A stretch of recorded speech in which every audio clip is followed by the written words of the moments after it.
Good morning, my dear students. I hope you all are fine.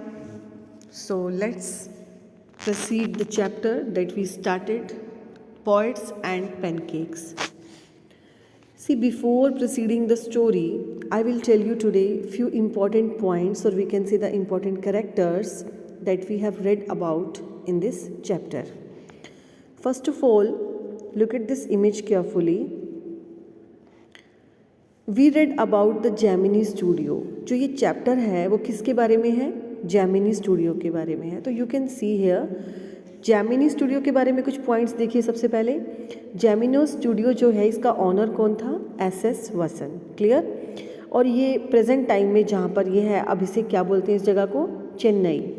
And जो ये चेन्नई है, ये जेमिनो स्टूडियो जहाँ बना हुआ है, ये एक फिल्म मेकिंग स्टूडियो है और जो कहाँ पर है? साउथ इंडिया में.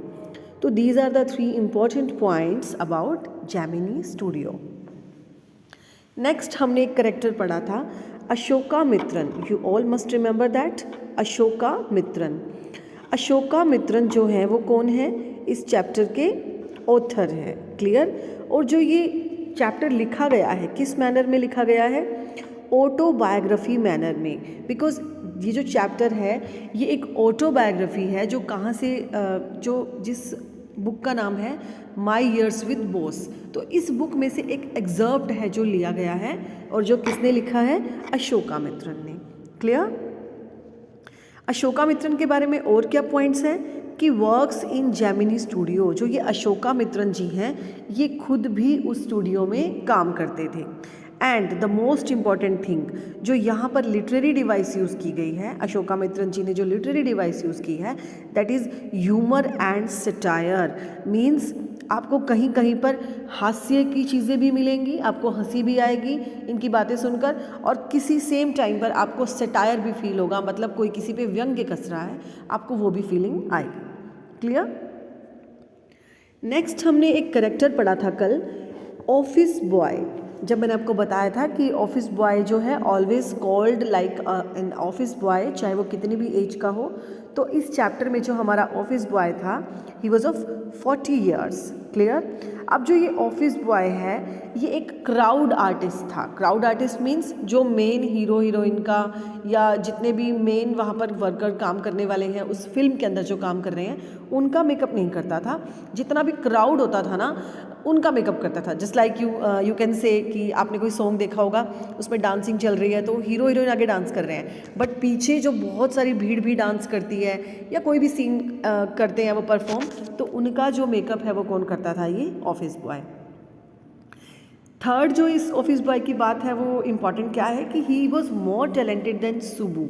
सुबू के बारे में आज हम पढ़ेंगे चैप्टर में. जो ये ऑफिस बॉय है ये सुबू से बहुत ज़्यादा टैलेंटेड था. नेक्स्ट इस ऑफिस बॉय के बारे में हम क्या बता सकते हैं कि he was well educated and works in makeup department. जो हमारी फिल्म मेकिंग इंडस्ट्री होती है इसमें बहुत सारे डिपार्टमेंट होते हैं. अब जो ये जेमिनी स्टूडियो था इसमें भी बहुत सारे डिपार्टमेंट्स थे. जैसे कि अब इनमें से एक डिपार्टमेंट है मेकअप डिपार्टमेंट. तो जो ये ऑफिस बॉय था ये कहाँ पर काम करता था? मेकअप डिपार्टमेंट में. तो जेमिनी स्टूडियो का क्लियर है. अशोका मित्रन के बारे में भी क्लियर है. देन मैंने आपको बताया ऑफिस बॉय का करेक्टर. नेक्स्ट जो आज हम एक्सप्लेन करने वाले हैं वो होगा सुबू का करेक्टर. क्लियर. सुबू का फुल नेम क्या है?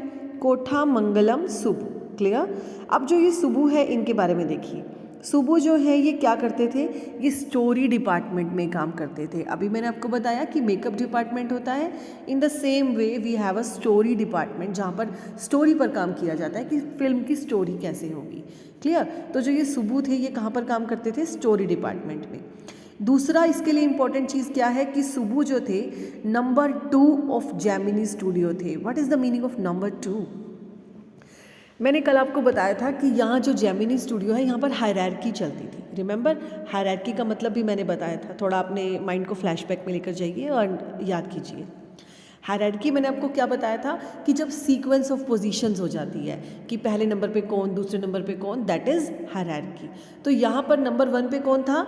नंबर 1 पे थे एस वसन जो ऑनर थे. क्लियर. और नंबर 2 पे कौन था?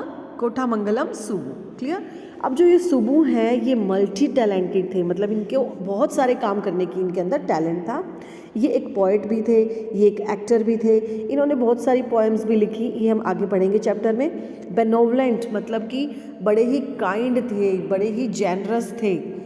एंड ये इस हमारी जो ये फिल्म मेकिंग इंडस्ट्री है, जो ये स्टूडियो है, इसके डायरेक्टर भी थे। Clear all. तो these all were the informations that I told you about the main characters, जो अभी तक हमने पढ़ लिए हैं और आज हम जिनके बारे में पढ़ने भी वाले हैं। तो आई होप इस माइंड मैप के थ्रू आपको ये चैप्टर इजीली क्लियर हो जाएगा। क्लियर। तो आप इसको अच्छे से प्लीज़ नोट भी कर लीजिए।